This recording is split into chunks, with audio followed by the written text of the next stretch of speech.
Lovelies, so welcome back to Reviews and Recaps. Let's get into today's episode. The episode started with Zay and Jasmine. So she was basically crying. Jasmine was crying and Zay couldn't even rub her back. I don't know, move closer, leaning a little bit. He was so emotionally unavailable. And I'm just like, you comfort your spouse when your spouse is crying. That's common sense. And so then he's like, she's not supposed to feel that way. And Dr. Stacey was like, you're not allowing her to feel what she's feeling. People need to realize you can't tell someone how to feel. They have to feel the emotions. If that's what they are feeling, that's what they're feeling. Let them feel it. I love how Dr. Stacey handled that conversation. I think it was very much needed. However, I do wish that she had said to him, be a little bit more affectionate, because there was no affection towards her at all. That really, really concerned me. Let me know in the comment section below what you guys think about that. So over on the other side, Catherine is going on a date. She's getting really excited. She's like, she's gonna feed him some food. She hopes that he feeds her some food.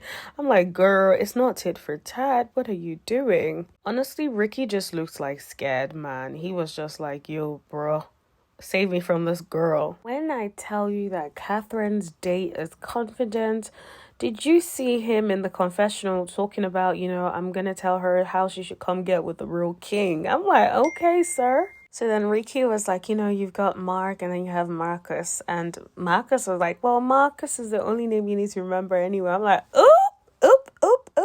Catherine's a little behind said, I hope so. I'm like, okay. Over on the other side, Jaisha and Jera were having a conversation about her expectations for the date. So she's like, we're unaligned about the having kids and timelines. And, I'd like to go out and meet someone else and see a different perspective.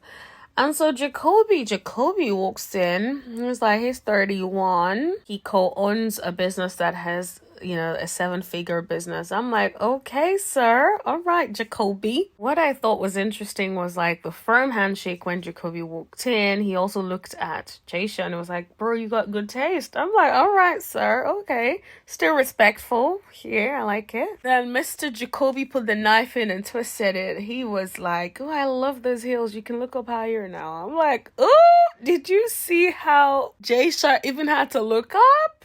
Ooh. That was hot. I cannot lie. That turn. Mr. Jacoby was like, love don't mean a thing. I'm like, okay, sir. Come up with the violence, bro. So then they finally go on the date now. Keeps making jokes about the looking up a little higher. I thought that was funny. Then he's like, oh, after I shook your ex's hand. I'm like, okay, sir. You know what? I'd love to go on a date with someone like Jacoby just for fun. He just seems like he would be a good time. So this is where homeboy lets me down, okay? Joya is like, oh, so what's your idea of intimacy with a woman? He starts talking about sex. And I'm like, oh, you've already missed it, because most times when women talk about intimacy, they don't mean sex, okay? So then she's like, okay, let me rephrase the question. What do you feel about intimacy? What do you think about intimacy outside of the bedroom? So then he's like, oh, I'm still fine-tuning that. Maybe you can teach me. And so she's like, well, I can tell you. So then she's like, I can make love to a man just by how I look into his eyes. I'm like, okay, sister. I thought we were talking about outside the bedroom, but I guess it's still kind of sex related, okay? So she's like, I don't ever have to touch you. It's just how I look at you is how I touch you, how I talk to you. I'm like, okay, all right, Julia.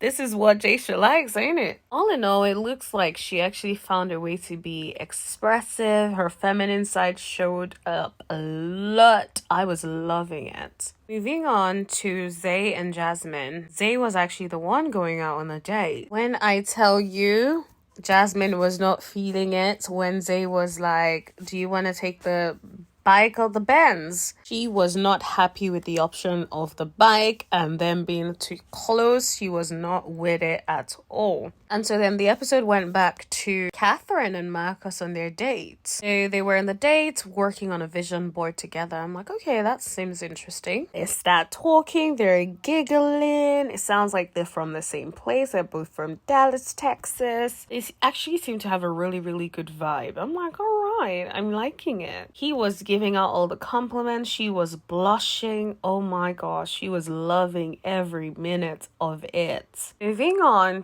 to Zay's date. They were just like having conversations. It felt like just interview questions. Oh, what do you like doing? What do you do?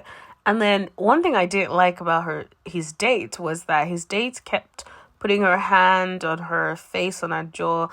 It almost looks like you're bored, even though I know she might not have been bored, but it was just very much given bored disposition. So that's personally I don't like. I wouldn't like that if I was on a date and my date was looking like they were bored and did not want to be there. I would be like, girl, go home then. So then he starts talking about what happens when he has a little bit of liquor in his system. Apparently he gets like too friendly with the girly girls. I love how she was like, girl, it's you. You're the problem. I'm like, yeah, tell him. He's the problem. What the heck? One thing I did like about Zay in this episode is that in his confessionals, he sounded like he actually received what she said. He's like, it's interesting that he got that feedback from his date, and that looking back now, no woman would like that. And I'm like, yeah, finally it's clicked, bro. It has clicked. And he said, I am the problem. I'm like, finally. Oh, light bulb moment. I love it. I also love how the date was like, she's not gonna stay there forever. I'm like, girl, you're a girly's girl. I love it. Energy. Back to Jaysha and Joya. So Joya got home, of course, excited after her date. So she starts telling Jaysha about it. You can tell, like, if you look at his forehead was literally like crinkled. He was like waiting for the gist. It's funny because he initially was acting all cool, calm, and collected until Jacoby walked in looking like a tall glass of chocolate milk, and Jaysha didn't know how to handle it, okay? He was not, So Joa starts telling him about like the hands touching thing, and she felt some chemistry, but she pulled back because she just thought, I'm not a single woman. There's no need for me to do all of that. He did bring up the sexual conversations that they had and his fetish for dating women who already have boyfriends and snatching them up out of their boyfriends. And then Jaysha said that says something about his character. I'm like, Jaysha, you're right.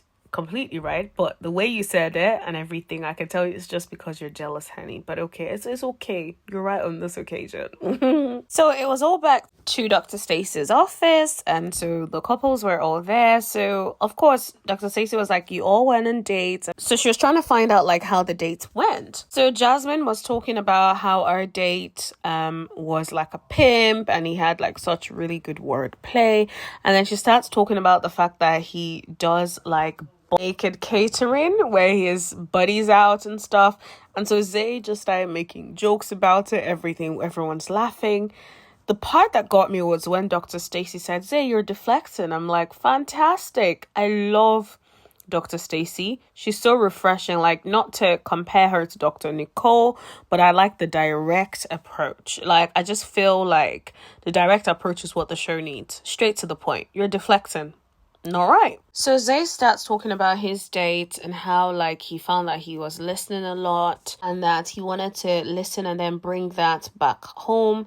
And I love how Dr. Stacey was like, well, let's see how you listen moving forward. I'm like, yes, hold him accountable. Let's see how he listens moving forward. On the first date, you know to listen, but because you've been dating your babe for this long, you feel like you don't need to listen to what she's saying anymore. So I love that she actually qualified that. So Zay said no to a second date with his gala. He got the homegirl vibe. I'm like 100%. Her mannerisms, everything, it was giving homegirl.